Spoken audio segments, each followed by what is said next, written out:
What's going on, guys? Snag here, and it's time to wrap up round 18 of the 2024 NRL season, and I'm going to go out on a limb here. I reckon that was the best round of rugby league I've ever watched from top to bottom. There wasn't a single game that wasn't awesome in this round. Seriously, it was such high quality from all the teams. Even shout out to the Parramatta Eels and the Tigers. Even they're playing good footy and still can't win games. Still sitting down the bottom. Absolutely loved everything. Normally, I have to find it very hard to be engaged for 8 games. I watch them all, enjoy them all to an extent, but I didn't check my phone once through any of these games. It was brilliant, man. Absolutely insane. So, yeah, we got State of Origin team list dropping soon, guys, so I will drop a full video. Obviously, make sure you sub for all that sort of guys. And just speaking of YouTube, we just hit a milestone, lads. Just hit 1 million views on YouTube. Just hit 1 million views on YouTube. What'd it take? 1 year and 18 months to hit 1 million views on YouTube. Call me Mr. Beast, lad. We're killing it. No, but super proud of that, man. That's pretty crazy that so many people tune in every week and watch the vids and stuff like that, guys. So I have sort of decided this is what I want to I'm going to continue to do it. Always said to give myself 2 good years of anything, see if I like it or not, and I really do like it. So I want to hear from you guys. Drop in the comments what sort of content you'd like to see me doing from now on. Like, obviously I'll keep doing these ones, but just being straight up honest, I haven't spent a cent on this, and I don't put a ton of effort into it. I've put a lot of time into it, but not a ton of effort into it. It's very simple. So obviously if I'm going to continue to do it forward, I want to put more effort in. So let me know what you want me to do. Would you want to see game day vlogs? Would you want to see more streaming? Would you want to see more gambling stuff? Would you want to see even maybe some gambling stuff outside of NRL? Like, I do play poker, I do play blackjack, I do play roulette, you know, like all that sort of stuff. Just let me know. Like, let me know what you'd sort of like to see moving forward. As long as it's in my wheelhouse, you know what I mean? Like, if you're like, hey man, you should start doing netball content, I'll be like, probably not, bro. But if it's in my wheelhouse, I'm happy to do whatever. At the end of the day, I'm making this for you guys, and I just enjoy talking about sports, gambling, all that fun stuff, you know what I mean? So I do it anyway, may as well talk about it, you know what I'm saying? Know what I'm saying? But super proud of that one, guys, and yeah, thank you everyone for helping me reach that one. That's pretty damn wild. I was checking a few of the bigger channels out, and you know, they've got 2-3 million views that sort of started around the same time, but you know, they're excellent footy players and stuff like that, so I'm like, damn, that's pretty wild. But anyway, let's get into the footy, and I'm just hankering for this New South Wales team. I just keep checking my phone to see if there's been an update. Oh man, I'm just cannot wait for this State of Origin Game 3, man. Oh, all right, guys. Bunnies defeat the Eels 32-16. Titans get it done against the Sharkies 20-16. Sorry, guys. Panthers get it done against the Broncos 14-6. Bulldogs scrape home against the Warriors 13-12. Storm get it done against the West Tigers 40-28. Bloody ruined my hot streak on my punt with that one. Cowboys fall just short of the Sea Eagles. They more lost that than Sea Eagles won it, but anyway. Roosters, I mean, this doesn't quite reflect how tight the game was at some points, but get it done handily against the Dragons 42-12. And the Knights scrape home against the Raiders. Let us know how many you hit, guys. I don't know how many I did. So I had Bunnies, I had Sharks, I had Panthers. Did I have the Bulldogs or the Warriors? I can't remember. I think I tipped the Warriors on YouTube, but then I changed it to Doggies. Anyway, whatever. Had Storm, had Sea Eagles, had Roosters, had Knights. So pretty good round. Not too bad. Not too bad, depending if I got this one right or not. All right, let's have a look at the ladder, guys. Storm out on top. Two full wins ahead of the Panthers. Roosters move up into 3rd. Sharkies slip down to 4th. Bulldogs in 5th. And yes, in 5th. Dolphins in 6th. Sea Eagles move up to 7th. Wow. They're on the rise. Cowboys down to 8th. Knights up to 9th. Wow. Dragons drop out of the 8. Broncos drop down to 11th. Raiders staying steady there. Bunnies up to 13th and Wahs down to 14th. How disappointing. I was really hoping the Wahs would repeat last year. And they still can, but it's going to be bloody hard. Look, Bunnies get it done. Tries to Gagai Jack Whiten, Cody Walker, Latrell Mitchell, Gagai again, then Whiten, Blaze Talangi, Regan Campbell-Gillard, and Bryce Cartwright.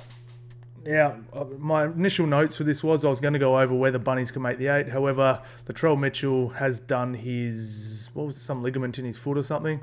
It's looking like 4 to 6 at best, and then he's going to go have a chat with the surgeon, which could rule him out for the year. So I'm not probably going to talk about that too much. They've got to win 8 of their last 10, and they do play Penrith, Roosters, and Storm on their run home. It's very going to be hard to win the other 7, let alone all 3. At least one of those is going to be tough. So it's looking very unlikely for the Bunnies. I would have given them a chance if Trell was there, but it's going to be very, very hard for there. It's crazy how much South's defence has improved on this. Like they were dead set conceding. Oh no, that would have disappeared now, wouldn't it? They went. So I heard this stat in the telecast where they said Bunnies had were having their worst defensive year ever, like since 1908.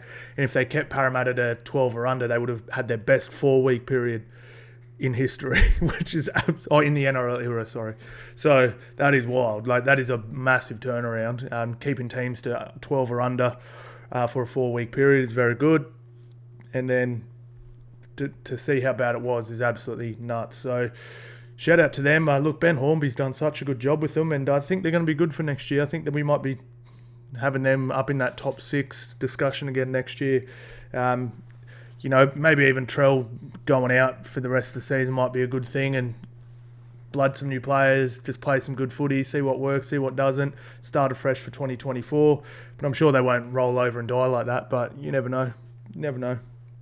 I thought Trell was great. Parramatta were okay.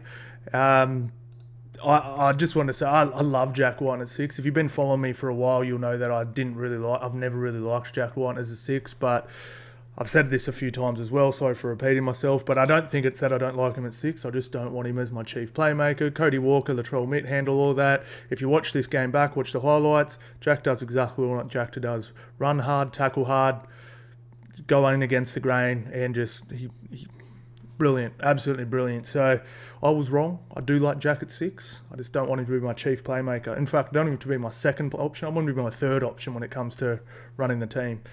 And I'm not saying you're dumb, but I don't want you thinking too much, all right? That's but yeah, I just wanted to give this guy a rap too, man. This Charlie Geimer, mate, he was absolutely brilliant. How old is this kid? Parramatta have to lock this dude up. Round 18. He's born in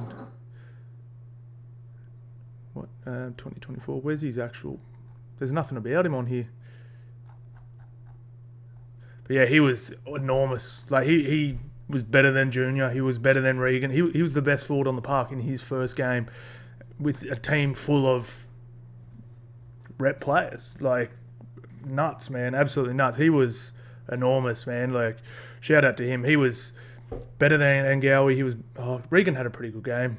He was better than Maddo. He was better than Sean Lane. He was better than Junior. He was better than Dory. Like he was great, man. So he looks like a goal. He just looks one of those country bumpkins that will just run hard, tackle hard. Doesn't look like he has an athletic bone in his body, but he'll just smack you. When he gets 80 games under his belt, Jesus Christ, he's going to be good. Parramatta won the post contact and the meters battle, average set distance. Like I said, I didn't think Parramatta were awful. I mean, someone said they were awful in the TikTok comments after my video. I was just like, man, they weren't that. Like, they're the worst team they're coming last. They just put 16 points on a team that hasn't conceded more than like 10 or 11 or 12 or whatever. With the team with Trell, Mick, Cody Walker, Jai Arrow, Murray, like the Rabbitohs are a good team, man. They're just not playing to their full potential. I thought they were okay. I didn't think they were that bad. Like everyone's sort of like, they're like Parramatta just awful, and like I'm not saying they're good or they're amazing. I thought they were okay. 9 offloads, 15 offloads from the Bunnies. How good. But yeah, this isn't good from Parramatta. That's something they've obviously got to fix up. 43 missed tackles and 22 from the Bunnies. That's just great. Shout out to the Bunnies, man. What a turnaround. Let's have a little look at some of their team stats quickly.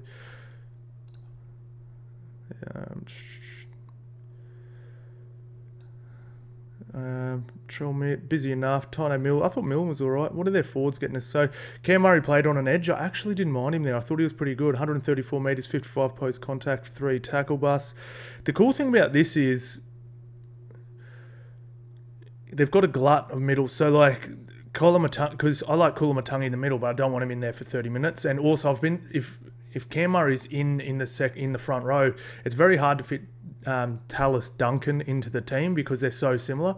So the cool thing about putting Cam Murray to an edge is you put Koloamatangi in the middle and then you give him a break to freshen him up. When Dallas comes on and plays, Tallis, I cannot get that dude's name right, eh? Dallas Tunkin, that's what I keep calling him. And then you give Koloamatangi a break, which he probably needs. He's a big boy. Tallis comes in and pumps through the middle, very similar to Cam Murray, and you're getting some miles in his legs. He's too good to be sitting on the bench. But again, you can't play him and Cam Murray at the same. Like they're just in the middle at the same time. They're like identical, and neither of them are big bodies. So absolutely loved it. I thought it was great. But yeah, shout out to the Bunnies. They were good. All right, Titans, Sharkies, guys. This game, I wrote in my notes, this game went the complete opposite. So this is one of my first, I only got, I think, 2, maybe 3 punts wrong for the weekend. And this was one of them. So I had Sharkies first to 18. And then, I can't remember what it was. But anyway, I thought, I wasn't confident that the Titans would win. That the Sharks would win. But I was very confident that the Sharks would get out to a nice start. And then I thought Titans might run over the top of them. And it was the complete opposite. Like Titans get out to this night early lead, and I'm sitting there going, what the hell is going on? I think I took Sharks first to 18. I was sitting there going, what the hell is going on? And then the Sharkies sort of started to come over the top of them, getting their tries in the 47th, 60th minute, and I'm sort of going, what? And then Palacia crashes over, and then it was a great game, though. I really, really enjoyed it. One thing I didn't understand was Nico Hines just must be lacking confidence, something fierce, because I just couldn't understand. I felt like Trindle was getting his name called a lot more than Nico. I just felt like they kept, like Brendan Trindle was doing too much, and it was just like too much. I'm like, I want to see Nico do more. But yeah, it just their whole team looks different. Like they were almost the next best to Penrith, playing the Penrith way. Forwards, front loading, bang, keeping you in, kick the ball deep. Mulatalo, Will Kennedy, Katoa, pump through the middle. And then Will Kennedy maybe again, whatever, and then kicking deep and just almost... Even their back... Well, let's have a look at their back three to see what the numbers they got. Because they were putting up Penrith numbers there for a while. Like, you know what I mean? Like, all back three were getting 200 metres. I mean... Well, Raymond got 240, but, I mean, they're not that bad. 165... Oro got 158, 146. So they're not bad, but like they're definitely not as big as they were. But it just doesn't look like the same team. Like it looks way low on confidence. They're not playing that exact way. When they went to the edges, it definitely wasn't as slick. Like I'm used to watching someone crash through the middle. They swing the ball right. Nikoro's just one in this sick line. You either hit him flat or swing out the back, and there's just so much wide open space. I haven't seen that in 2 or 3 weeks. Seriously, one sec, guys.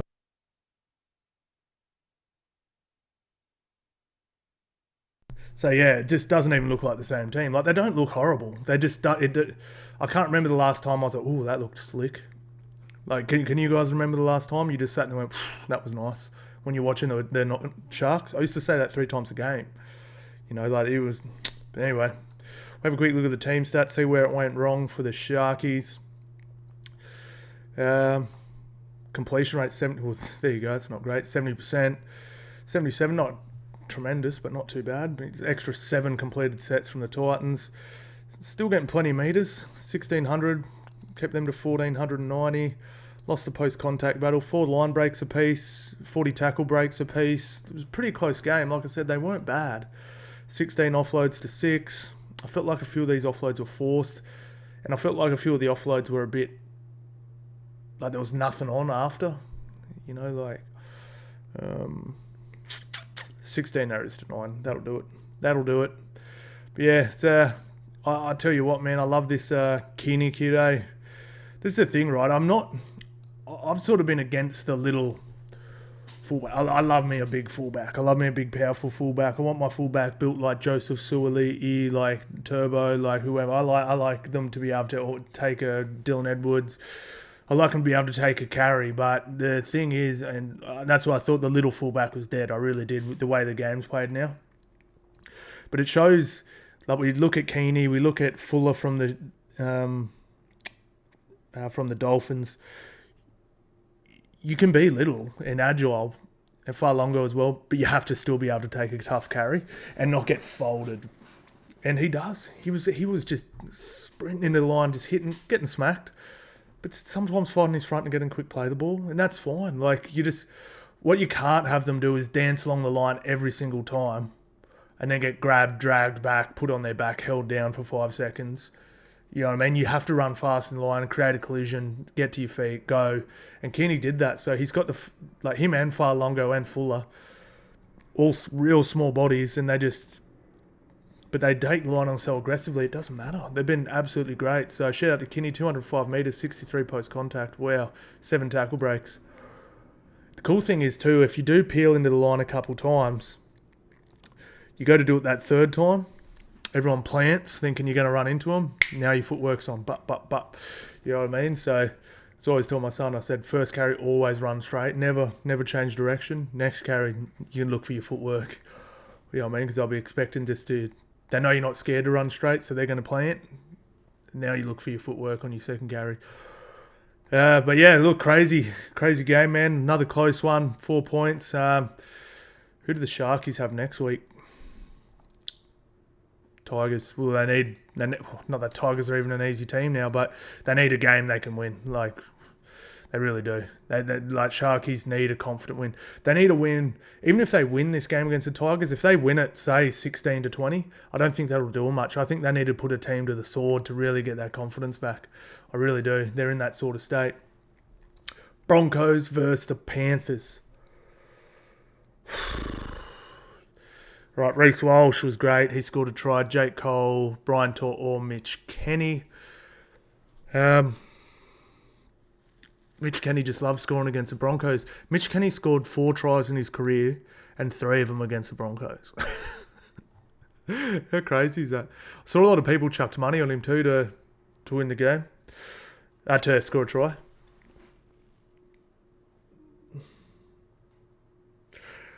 Yeah, so look, the way this game played out was sort of... Look, actually, so I was so excited for this game. Now, I had Penrith to win, but my bet was I had Broncos with a 14-point head start, which hit, obviously. I was pretty confident Broncos were going to... Penrith were going to win this, but when I saw the rain coming down in Brisbane, it was weird. I live in Brisbane. I live 10 minutes from the stadium, just on the other side of the river.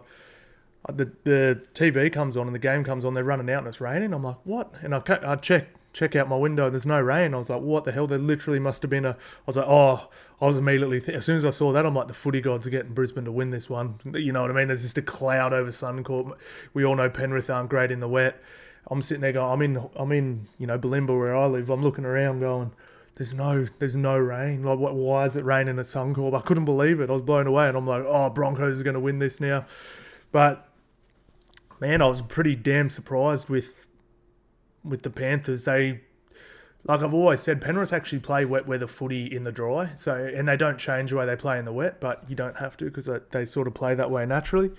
But this time it worked. It was great. It was really, really good. It was evident that, Penrith were the better team and have been the better team over the past couple months. But look, Walsh was great. I love the way he defended in the line. He looked really nice, looked strong, looked powerful.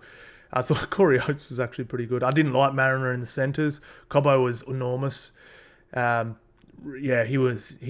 like I said, I've become a Selvin Cobbo fan. I was not a fan of him when he sort of burst into the league. I didn't rate, you hear he's the next Greg Inglis chat, and I'm like, no, he's not. He's so mid compared to Greg Inglis. He's not Greg Inglis, by the way, but he's become one of my favourite players. He's really good, man. I really like him. his work, like the reasons why I didn't like him at the start was in his first year he needed a game off when Broncos were plummeting because what was it? He felt overworked and stuff like this. It's like, I get it, but you're 19. Your Broncos need you, and you're taking games off. I felt like he took games off. I thought his hands were bad, all that sort of stuff. But he's improved so much of it, and he's been great. So Jesse Arthur's a huge fan of him as well. He obviously had the broken jaw and apparently lost about 8 to 10 kilos. It was evident. Like, he was so powerful in contact last year and started this year. He was getting bent back. He looked 8 kilos lighter. He's going to have to get on those protein shakes hard and and eat all those carbs and fats and maybe go hang out with some Italians or something. Get that spaghetti into you and get in that gym because, he definitely looked lighter and they're going to need his meters if they're going to good. Ezra Mann, I felt like defended well, but didn't insert himself too much. Jock Madden did his hamstring, but I'll say it before I say it again. I do not think this is the guy that's going to carry Broncos on to the next level after Reno goes. What else we got? I thought Payne was good without being incredible, but it's just strange for the Broncos. This just shows you how good Penrith are. Like, Penrith and Broncos both lost players at the end of the year. They were neck and neck last year. Like, Broncos and Penrith were neck and neck. It took a game from the gods, from Nathan Cleary, the best player in the world, to snatch that away from them. Both lost a few players, and Penrith, you just saw that there was a level between them this year. It's just like, how do Penrith keep doing this? Like, how do Penrith keep losing so many players and staying so good? Like, we saw the Bunnies fall off, and then we saw Parramatta fall off, and it's like, are we seeing it from the Broncos too? Like, are the Broncos just going to do a Parramatta now and just dive towards the bottom of the table? It's nuts, man. I don't understand it. It's just, you got to give it up to this Penrith team. You really do. And I just want to give Ivan Cleary a shout out. I know he's not going to win it. They're going to give it to Serraldo or I don't know, Flanagan or something, someone that's brought a bad team to the top and give them it. Ivan Cleary, if they win the minor premiership this year or go on to win, I think it's drawn before the end of the year, but before the end of the comp. But yeah, Ivan Cleary should be in that chat because what he's done, that's got to come into consideration. Like, how many teams we see get up to the top and just plummet, and he's just got them staying up there every single week. That has to count for something. Like, making a bad team better, I think's easier than keep staying at the top, personally. That's pretty damn impressive. I thought Luai was good, man. I just want to look the forward. Moses Leota, man, like, he was so good in his first stint, and Broncos sort of looked like it was close. It was a close game, but when Moses Leota came on for his second stint, it was just, they couldn't contain him. He's fast play the balls. He's just incredible. I just want to give this dude here, Lindsay Smith, a rap too. When I first saw him coming to I was like, he's good, man. Just really good. You know, the one thing I was worried about with Penrith this year was losing Spence. I thought they were actually going to handle losing Critter fine, because if you watch Penrith closely, like, Critter always stands up in big games, but if you just watch them week to week, like, Penrith play games where Critter barely featured. You know, it's like, I was like, Penrith are going to win plenty of games without Critter. Like, they don't need Critter to win every week, clearly. You know, obviously he helped. He's a brilliant centre. I'd probably say he's the best centre in the comp. But, like, I'm just saying, like, Penrith won heaps of games where Critter either didn't play or he was just not featured heavily in the game at all. So, but I was really worried about Spence being out because Fish and Mose go off, Spence comes on, and he just, like, he played a different way. Like, it was very up-tempo and fast, and it was more offensive, and it was sort of like teams couldn't contain him. So much effort on D, and then he goes back off, and then Fisher Harris and Moses Leota come back on. You're like, what the hell? It's like never-ending, like, pressure. So I think these two, Liam Henry and Lindsay Smith, did a great job. Absolutely great. I'm not too sure what happened with Sonny Taruva here, why he didn't play. But anyway, we'll have a look at the team stats here, guys. Pen was completed better, 80%. In the wet's pretty good. 77, it's not bad. It's not bad from the Broncos. But you can see how hard they won this middle battle here. I mean, 1,900, nearly 2 kilometres to 1,500 post-contact metres. Penrith 692 to 550. 5 line breaks to 4, so relatively even there. Tackle breaks, so they just could not hold them, could not contain them. 46 to 27. Average set distance not too different. Offloads 5 to 3. Let's have a look at this defense. 91%. That's pretty good. Pretty damn good. To 87. 10 errors to 12, so not too crazy. 6 penalties each, 2 ruck infringements, so reffing was relatively even. I actually, people have been bagging the refs this weekend. I reckon the refs have made some bad calls this weekend, but I actually reckon the way the refs ref the games were awesome. They kept the flow in the games. Like I said, you're never going to get every decision right, and if you think you can, go do it and watch yourself fail miserably, just like they do sometimes. But I don't care if there's bad calls. The amount of times I've watched footy and gone, oh, that was a blatant knock-on, and then I see another angle and it wasn't, and I'm like, oh. It's literally every game. I'm like, that was a knock-on. Oh, no, that was clearly helped out by someone, or vice versa, or whatever. And we get 6 angles. It's very easy to criticise someone. But anyway, I thought they at least kept the... So that's why I don't care about bad calls here and there. But I do care about keeping the flow of the game going, and the refs really did. I really enjoyed the footy this weekend. Let's have a little look at some team stats here. We'll have a look at what the Broncos and the Penrith Panthers did. Reece was great, 190 metres, 33 post contact, 1 line break assist. So damaging. 6 tackle breaks. But man, I tell you what, watching this game on Fox. Mick Innes, bro. I like Reece Walsh, man. He's cool. I'm a fan. Bro was glazing him something fierce. He was spitting on. He was Hawk 2-ing that thing, man. Bro was like, what's the anchor man? He was like, how he's like, you have a massive erection, bro. Mick Innes had the biggest erection ever. Mick Innes had the biggest erection ever calling that Broncos game, calling Reece Walsh, man. It was pretty hard to listen to. Like I said, I love Reece, but Jesus Christ, I don't have an erection when I watch him. Please. What's Payne getting? I feel like Payne's numbers have been a little down. Yeah, look at that from Payne. 110 metres, 38 post contact. Very low for him. Not getting much out of their middle, say. Corey Jensen, 104. See, this is the thing, man. Penrith did such good at restricting him. So what do you have? 14 carries for 110 metres. So what's that? 110 metres divided by 4. So he averaged 7.5 metres a carry. It's not horrendous, but yeah, that's pretty low for Payne. I've felt it this year. And I'm not saying he's having a bad year or anything, but I feel like this is the worst Payne Haas has played. And that's still pretty good. But he's obviously set the bar so high. But I feel like, I don't know if it's him or it's the way the team's playing that's not suiting him. But yeah, I definitely feel like he's not as destructive. I've seen him get put more on his back this year than I have in any other year, for sure. But yeah, Dylan Edwards obviously a bit dicey with the boot there, 33%, 237 metres, 62 post contact, 1 line break, 10 tackle breaks. Tago, 153, 75, Alamotti, 178 and 50, To'o, 195 and 76. They did their best to kick it away from him. He was so crazy. Moses Leota, 118. I mean, Fisher Harris just destroyed Payne Haas's numbers. 192, 69 post contact. That's wild. Absolutely wild. That's not even close. Wow. Shout out to the Panthers. All right, Doggies Wahs. Now, a bit controversial, this one.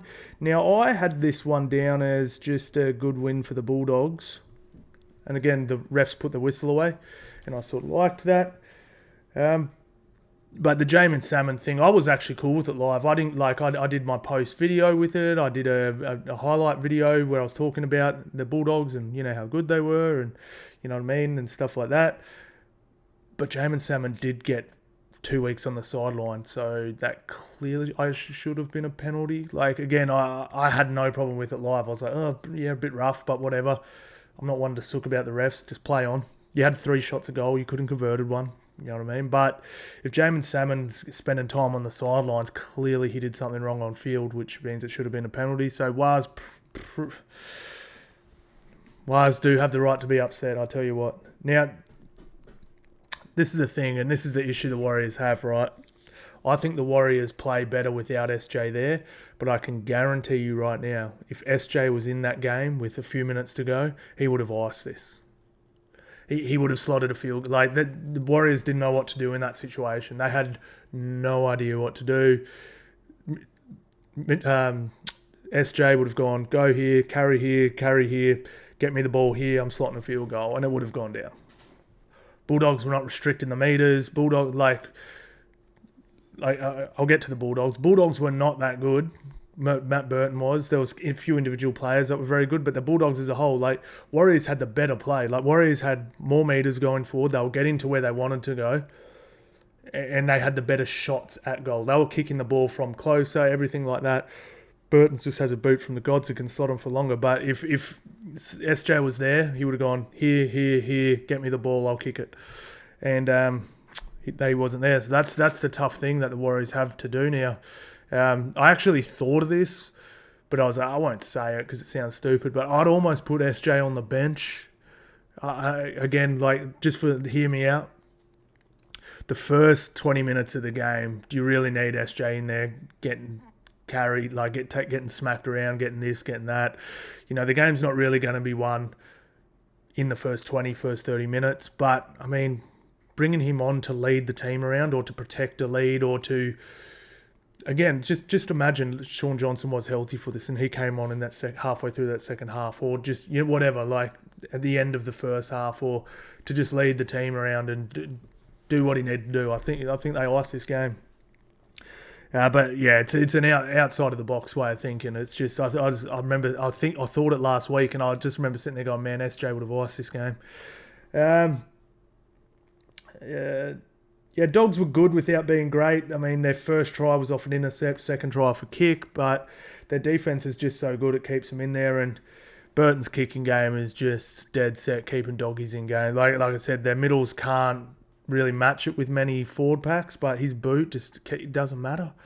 You make 30 metres a set, they make 45, doesn't matter. You kick 30 metres, he kicks 45. It all evens out. It's wild what a good kicking game can do. It really is. Let's have a look at some team stats here. Warriors more possession, completed better. Doggies completed pretty average, 73%. 2,000 metres to 1,900, that's pretty damn solid. 3 line breaks to 5. Post-contact metres, definitely a big winner there from the Warriors. Nearly 800 post-contact metres, wow. Tackle breaks, 53 to 32 for the Warriors. Average set distance, 41 to 38.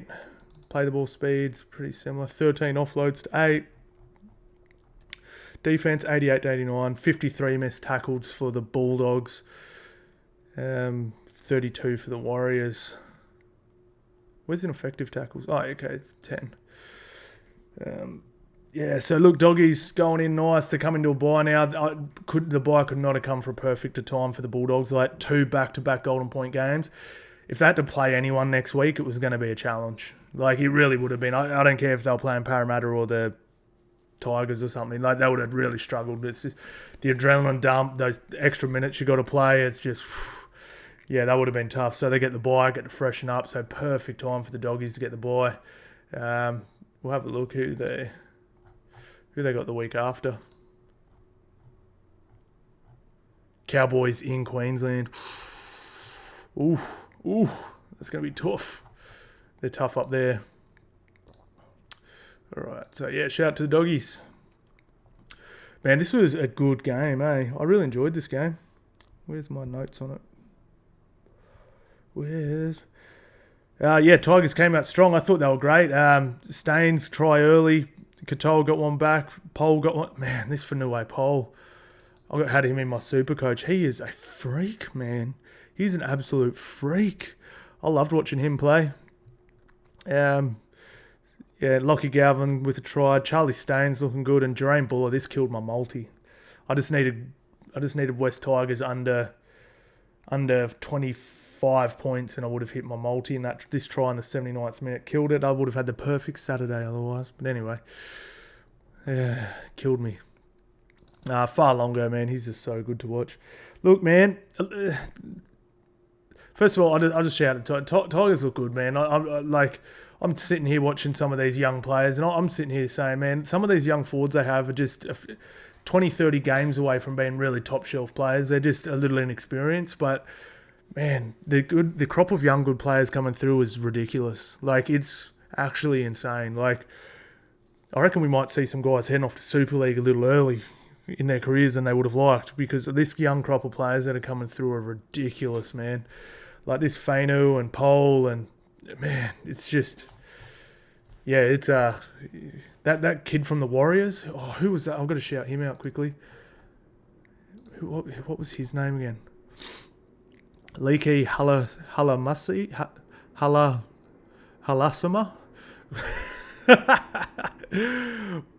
Bro, 18. People were comparing him to Sonny Bill, and he looked a bit.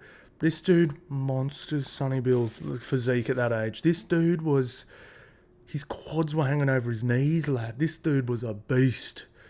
There's some talent coming through the grades, lads, I'm telling you. There's a lot of players now thinking they're going to play till they're 33, 34 years old in the NRL. They're going to be off to Super League when they're 29, 30. Seriously, there's some weapons coming through. But no, I actually really enjoyed watching the Tigers in this game. They were great. Storm, look, they're just, people keep going they can't win the comp because they're leaking points. You can.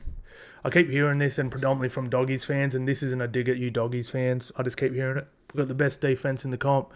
Cool, bro. You still got to win. You still got to score points to win a game. Like, I follow basketball, all this sort of stuff, and all, like, you know, all these sports. It's a cliche thing, and they sort of say it within the walls, and it sort of trickles down out into the media, and then the media says it, and then you hear fans repeating it.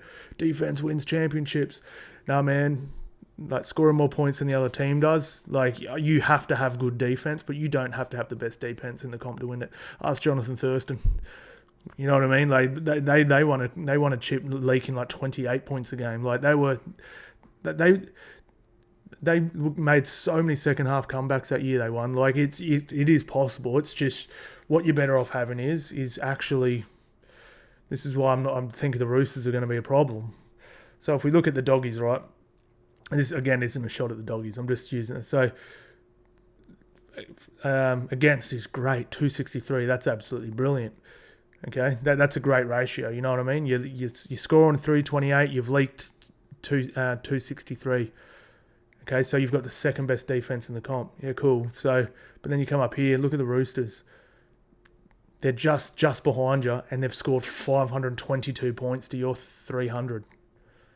You know, so that's what you want. Like, you who cares if you've leaked a few extra points? You're smoking teams, you know. So, and that again wasn't a shot at the Doggies. It was just that's the best example I could find. Again, Melbourne, like, this is great. You've only conceded, like, everyone's saying, yeah, Bulldogs defense is great. Look, 240, 263. That's the Penrith Panthers, sorry, not Storm. You know, so you want a good ratio. You don't have to be the best. You don't have to be the best defensive team to win the comp. You just have to be good enough, and your offense is off its head. Like, that's what it's got to be. You got to get that balance right. If you can't score points, how are you going to win? You know, so I disagree. I think Storm can win it. I don't have them as even my second favourite. They're probably sitting at third at the moment. But they're thereabouts. My favourites probably would go Penrith, Roosters, Storm, and then probably Broncos if they come good. Just because I still have it. They're better than they've been playing. But I'm falling off the bandwagon with the Broncos real quick. Look, there's plenty to like about the Tigers here except for that. That's a horrible completion rate. But 1,600 metres, 7 line breaks, 39 tackle breaks, 43 average set distance, 10 offloads. I mean, it's good. It's good. This is horrible too, but Storm weren't much better. Jesus Christ. 30 more. I mean, it's 34 to 39. It's not absolutely horrendous, but yeah, just the errors need to get tidied up. It's good to see Paps back, and man, Farlongo has to get a spot in this team. Like, seriously, this is the other one too. Just this kid here, how old is Wishart? If I was Penrith, I would be throwing the bank at this kid. 24, perfect. Him to replace Luai. I think he's contracted to the end of 2025.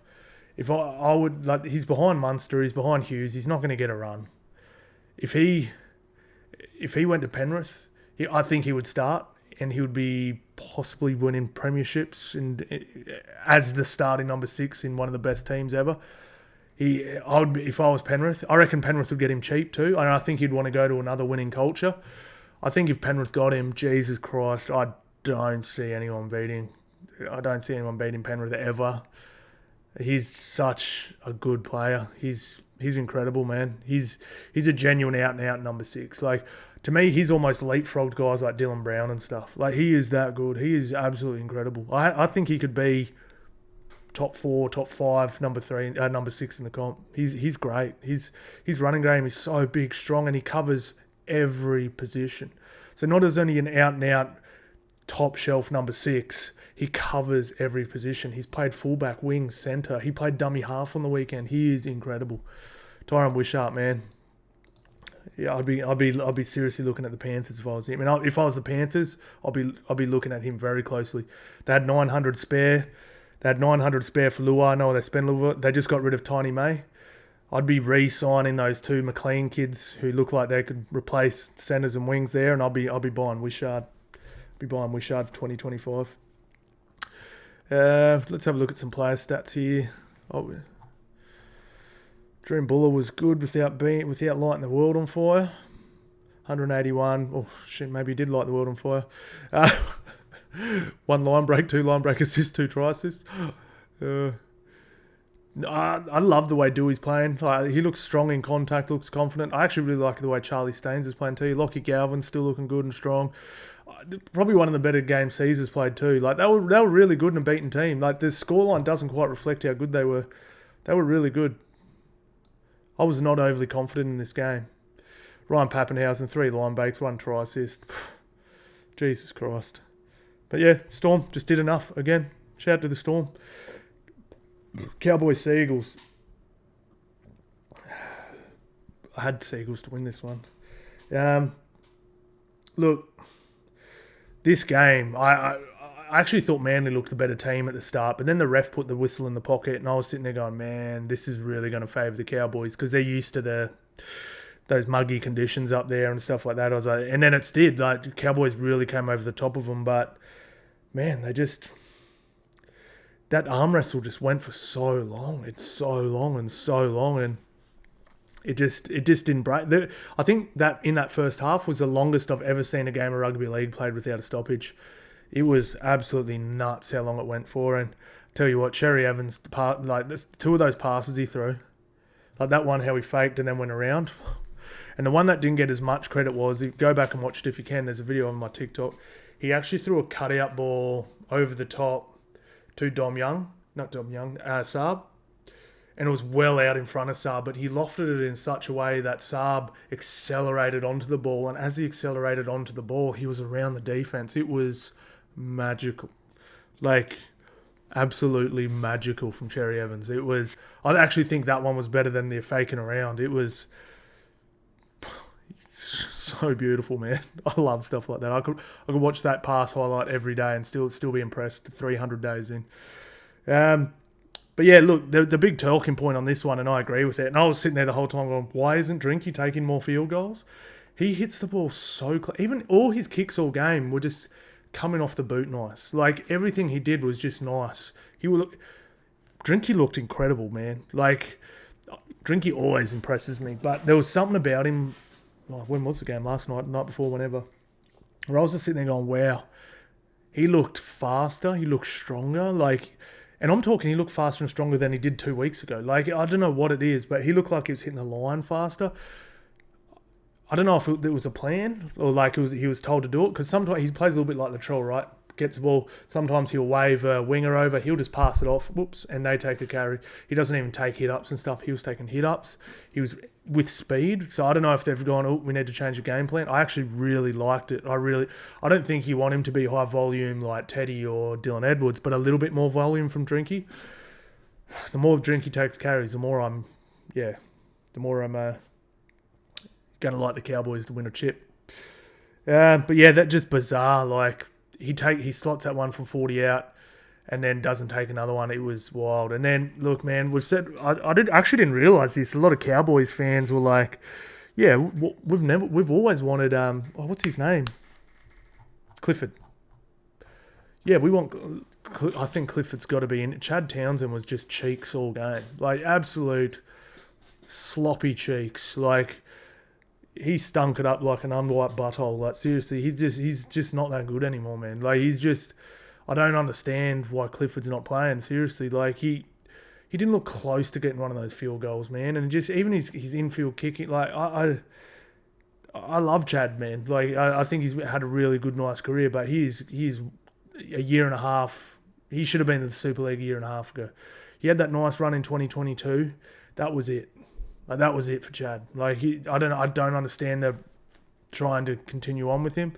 I really like Clifford, and I'm sure there's some young gun that you'd almost want to blood before him. Like or put Dearden at 7. Like surely they can find someone like Strange or who's the guy from the Tigers again? I always forget his bloody name. Lockie Gow. Like surely there's some young buck like that that's just got a mad running game, can dribble the ball in if needed, and Dearden can play 7 or something. Like yeah, but Clifford looks the one to me. But yeah, I just didn't get it. I mean, Val Holmes hits it sweet too, but it wasn't close to how Drinky was hitting them. So I really feel like they lost the game, and I actually thought watching it live, because I had to have Sea Eagles under 30 points in this game.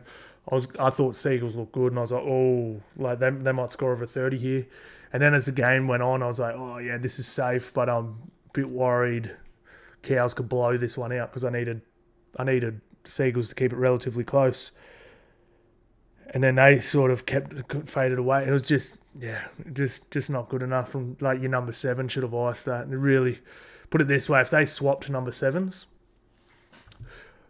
obviously kick the field goal, it's easy to say this, but if they swapped 7s, let's just pretend, like I think Cowboys win this comfortably. Like if Cherry Evans just happened to play for the Cowboys and Chad was in the Sea Eagles, Cowboys win this game. So, yeah. All right, let's have a quick look at these. Both teams, 2,200 kilometres for 2,000. That is some metres, lads. Look at this. Both teams nearly averaging 50 metres a set. Wow. 5 line breaks for 6, 21 tackle breaks. Wow. 44 to the Sea Eagles. 92. Wow, that's missed tackles 21. That's really good. That's really good. That's incredible, actually. Shout out to the Sea Eagles. That's really good defense. Errors 12 to 13. Now I saw an update on all their casualty ward too. It looks like they're getting Simply back pretty soon. Not Simply, Paseka back, and Lodgie's going to be back soonish as well from his bicep, early round 20. So they're going to be very hard to stop soon. So I like the Sea Eagles to make the 8, and I actually don't mind the Cowboys to make the 8 as well.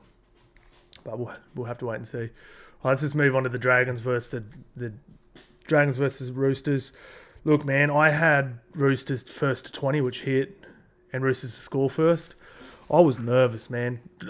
Dragons, this score flatters the Roosters. Well, it doesn't because they played so good, but the Dragons were really good in this. Like Roosters got on top hard and got on top early, and Dragons really wrestled this back. And I was sitting there going, Jesus Christ, they look really, really good. Dragons, I honestly think Roosters would have put this score on every single team in the comp other than maybe the Panthers.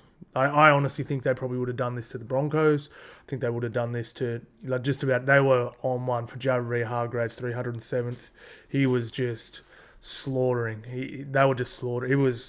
That was crazy, man. Like Dragons, I want to give them props. I thought they were really good in this. So shout out to Jared Hargraves on his 307th most capped Rooster nearly got me. I had him as a try scorer too, just for a laugh, and he nearly got there. Nearly got there, lads.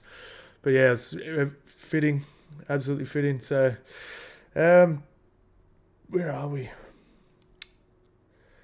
Yeah, I've just written down this game had a finals feeling. Like it really did. It was intense. It was loud. It was so fun. A lot of games did. Like the next game did. The Bulldogs game did. The Bulldogs felt like a finals game.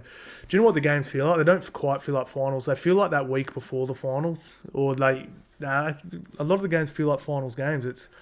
It's absolutely nuts, man. Absolutely brilliant. Walker's short kicking game, absolutely enormous. But yeah, Roosters just look really, really powerful to me, and they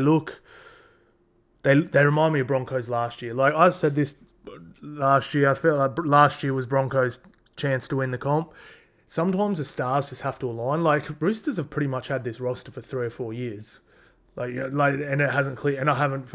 Sometimes things just have to click, and you play it like. I'll use the Broncos for example. Last year, every single player on that team was playing the best footy they've ever played. Okay? The year before, they weren't. The year after, they're not. Sometimes players like... I mean, Teddy's probably not. He's probably had just as good, if not better, years. But, you know what I mean? Like Satili, Dom Young, Kiri, Walker, Jared, like Brandon Smith... Like all these guys are playing close, so close. If they're not playing their best footy, they're playing so close to it, it's not funny. It's just Connor Watts are playing his best footy. I think Radley is, Angus Crichton, Lindsay Collins is like, it's just, Jared somehow is pretty damn close to his best. Like, Tyrrell's playing his best, Spencer, it's wild, man. And it's just, sometimes the stars just have to align, and I feel like they are aligned. I feel like they're the Broncos of 2023. Like, this is their year to win it. Doesn't mean they're going to, but this is their year. Like, they're losing a lot of players next year, just like the Broncos did last year. So they've got to, this is their shot. And I feel like they're so big and powerful. And what makes them so hard is they're powerful for 80 minutes. And that's why they put this scoreline on normally when this happens. So a team blows out, they front load their energy, they get on top. Another team will either come back and run over the top of them, or you'll score a late try or two, and you'll end up winning 28-12 or something like that. They're so powerful. They just kept putting on points the whole way through the game because, like, Jared Hargraves and Lindsay Collins come off, and Spencer Leno and Tyrrell May come on. Like, they lose nothing. And so they are powerful for 80 minutes, and that's what's scary about the Roosters. Every team has a lull, just about. And except for them, like even the Penrith Panthers don't have much of a lull. Like when Liam Henry and Lindsay Smith come on, they're pretty damn good and they hold down the fort great. But there's a noticeable difference. And there's a noticeable difference when when Fish and Moses come back on. So yeah, they're going to be hard to stop. They were the one. I was sitting there watching them play, and I was like, "Damn, this looks like a finals team. Like this looks like a top 4 at worst. This looks like a team that at worst will make a grand final." That's what it looked like to me. So they're looking good. Let's have a look. 83% completion, brilliant. Ran for nearly 2 kilometres, 655 post contact, 5 line breaks, 50 tackle breaks, 47.5 average set distance with a play the ball speed of 3.24. That is insane numbers. 11 offloads, 91 tackle efficiency. This is a good rugby league team, man. 23 missed tackles. That is so low. 12 ineffective, 9 errors. Just... who's going to stop them? Who's going to stop them, lads? All right. Let's have a look at some of these numbers because they should be pretty skits. Teddy, 324 metres, 72 post contact, 1 line break, 2 line break assists, 2 try assists. Got to go over the tackle breaks. 13 tackle breaks. What the hell is even that, bro? What the hell is even that, bro? And then Tupou, 204, 73 post contact, 1 line break, 4 tackle breaks. Satili Tupanua was a beast in the centres as well. Jared Hargraves, look at that. 148 metres, 53 post contact. And the best thing that Jared Hargraves did in this game, though, is give us an iconic photo that'll last forever. Him walking off the field with blood pouring down his face, smiling. Shout out to JWH. Angus Crichton 184, Connor Watson is 170. They're such a good team. They're going to be so hard to stop, man. Yeah, the Roosters, you do not want to play them in the finals. You do not want to play them. Knights Raiders, odd game. Like I said, they played each other before. Raiders got them, and I said in my thing, I felt like Raiders were just on a slight decline and Knights were on a slight incline. And I think they had just crossed over there. I thought the Knights were just better, and I mean just when I say just. Now, it was an awesome game. It had a finals feel as well. It really did. I really enjoyed it. Both teams are super gritty. Newcastle looked sharp but lacked polish. Like any of my Newcastle fans, I think Kalen Pong is very left heavy, and you got Marju, who played the other side on the left. So you got Marju, Bradman Best, and who was the second rower out there? Was it Kai Pearce-Paul? I can't say it because I'm so used to saying Paul Pierce from the NBA. And then Kalen Ponga went down there way too much. Like they were going left. And I felt like they kept... so this is just a timing thing. They'll get this right. Like they had it down pat at the end of last year. They scored tries whenever they felt like it down the left last year. They kept getting each other's way down. They were just going left. And it was very clunky. But they're so good and powerful. They still got tries down there. But they'll sort that out. But very clunky down that left edge. Kalen Ponga's first game back. To be honest, even Bradman Best and Marju have only had probably been back 2 or 3 weeks together.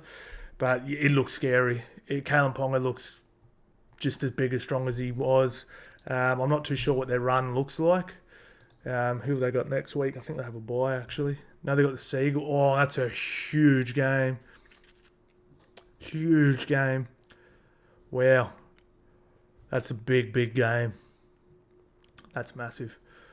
Yeah, that's going to be nuts. But yeah, if they sort out that left edge, I think they're going to be just fine. Raiders, again, good. Just lacked that polish to get the actual tries. Effort was great. I loved what they did. It was really entertaining. I really enjoyed watching them, but just really lacked that nice bit of polish. I mean, Cook was putting up great kicks. Ethan Strange good, but still young. Just really missing Fogarty. I think you drop Fogarty back into this team, they'd just become a much better rugby league team. We'll have a quick look through the stats here, guys. 77 to 78. Knights ran for 2,100 metres. Line breaks 2 to 5. 42 tackle breaks 40. Pretty even. Both running for about 50 metres. What else we got here, guys? Tackle efficiency, both about 89. Missed tackles 40 to 42. Really even game. Really even game. But yeah, shout out to the Raiders. I thought they showed up. There's 3 tries to 2. You know, it's just unfortunately one of those ones where, you know, you're just not in front when the game finishes. It's not like they're much worse or anything. Jacob Gagai was huge in this, 204 metres. Bradman Best, 196. Greg Marshall, 211. Kalen Ponga, 257. What the hell, man? Leave some metres for the front rowers. The front rowers can't even get over 100, lad. That is ridiculous. That is some metres. That's our Penrith Panthers numbers there. Wowzers. But yeah, look, Knights look good. They've got to chalk up a couple more games. If they can win 3 of their next 4, I'll be really confident. It's just they're going to have to do something similar to that, though. All right, let's have a look at next week games real quick, guys. We've got Finns versus the Rabbitohs. Big game for the Finns. No Latrell. Sharks versus the West Tigers. They're going to have to get this done. Sharkies should be pretty close to full strength. I don't think they'll lose any players to Origin. Do they? No. Titans versus the Sea Eagles. I mean, the Eels, the Sea Eels. It's an interesting one. Oh, Broncos don't have the bye. They're going to be missing all their players against the Dragons. Dragons will be missing players too, though. Sea Eagles. Oh, this is an interesting round. Sea Eagles versus the Knights. We've got some interesting games, lads. Just quietly too, lads, if anyone's still watching. I bought a bunch of these. They're on sale at the moment. I bought just all the different colours in them. If you've got fat feet, buy them. They are so comfortable. I've got real fat, wide feet. They're like $180 or $140 or something on sale. They're so comfortable, man. So comfortable. I had a feeling they'd be comfortable because they're half basketball, half running shoe. I bought them so I could wear them like to both, like to play some hoops and then just also walk around. They're nice. They're not the best shoe. Like they're not the best running shoe. They're not the best basketball shoe, but they're a real nice hybrid. Anyway, off onto my little tangent there. All right, guys, bring it on. Like I said, guys, make sure you subbed. I'll drop all my State of Origin content this week. And let me know what you want to do with content in the future, whether you want me to do more streaming, more gaming, more going to games, more live vlogging, whatever. Just let me know in the comments, guys. You know what it means, guys. If you made it this far, you're an absolute legend. Thank you all so much for watching, guys, and I'll see you on the next one.